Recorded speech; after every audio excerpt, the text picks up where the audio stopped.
Okay, let's dive in. We're about to crack the code on English verbs. Now, I know it can feel like this super complex web of rules, right? But what if I told you it all comes down to just a few simple keys? Keys that unlock communication that's clear, powerful, and correct. So let's get started. Have you ever found yourself just wondering about this? It's a classic English puzzle, isn't it? Why do some verbs play by the rules and others seem to do whatever they want? It can feel like it's all completely random, but trust me, there's a hidden system at play here. And yeah, there is a system behind what looks like total madness. A single, simple idea that actually controls almost every single verb in the English language. And you know what? It all boils down to just one magic number. 5. That's it. That's the number. Believe it or not, pretty much every verb you'll ever use operates on just 5 basic forms. If you can master these 5, you've basically mastered English verbs. Think of them as your 5 master keys. So this is our master cheat sheet. We've got V1, the base form. Then there's V2, the past simple. V3 is the past participle. Sounds a little technical, but it's straightforward.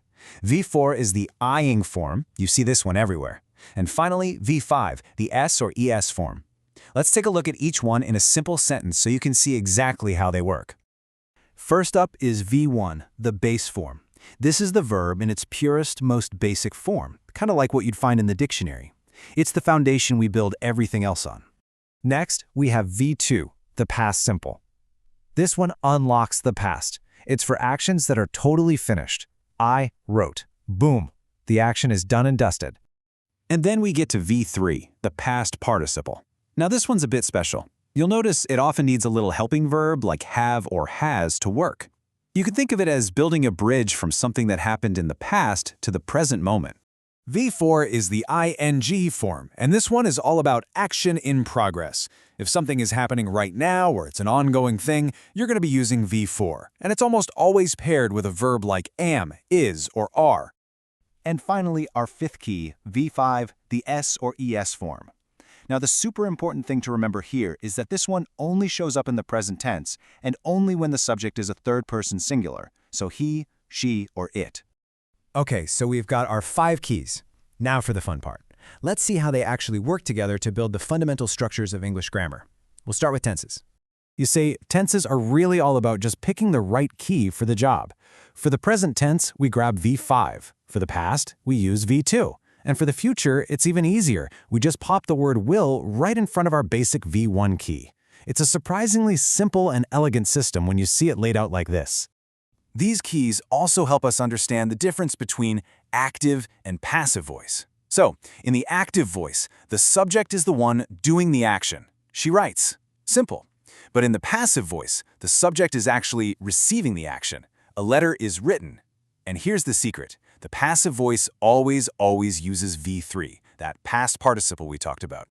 Okay, now that you've got the basic system down, let's level up and refine those skills. We're going to look at a couple of really important rules and some common traps, just to make sure you're using these 5 keys with total precision. So this actually brings us right back to our very first question, the whole difference between work and go. It all comes down to regular versus irregular verbs. Regular verbs are super predictable. They just add an ed for their V2 and V3 forms. Easy. Irregular verbs, though, they're the rebels. They change completely. And yeah, those you just have to memorize. All right, here is a rule that will save you from countless mistakes. I'm serious, this is a game changer. Certain helping verbs always pair up with a specific verb form. Think of it like a code. Is, am, or are always goes with V4.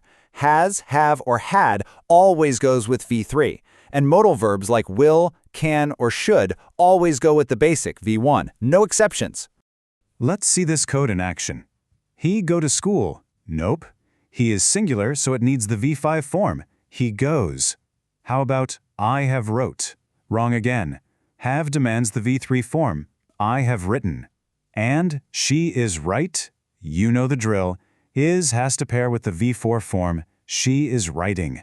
See? It all connects right back to our system.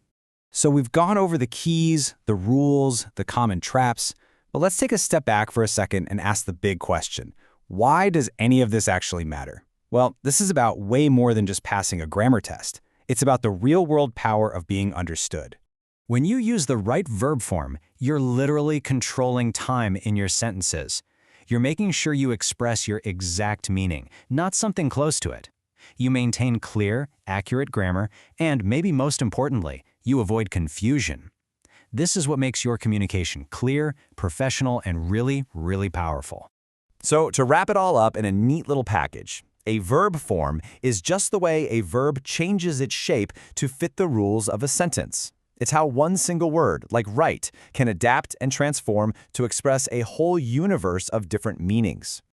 I love this way of thinking about it. If a sentence is a car, the nouns are the body and the frame.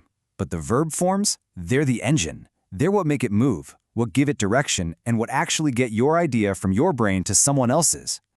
So there you have it. You now have the 5 master keys to unlock English verbs. The system isn't so scary after all, is it?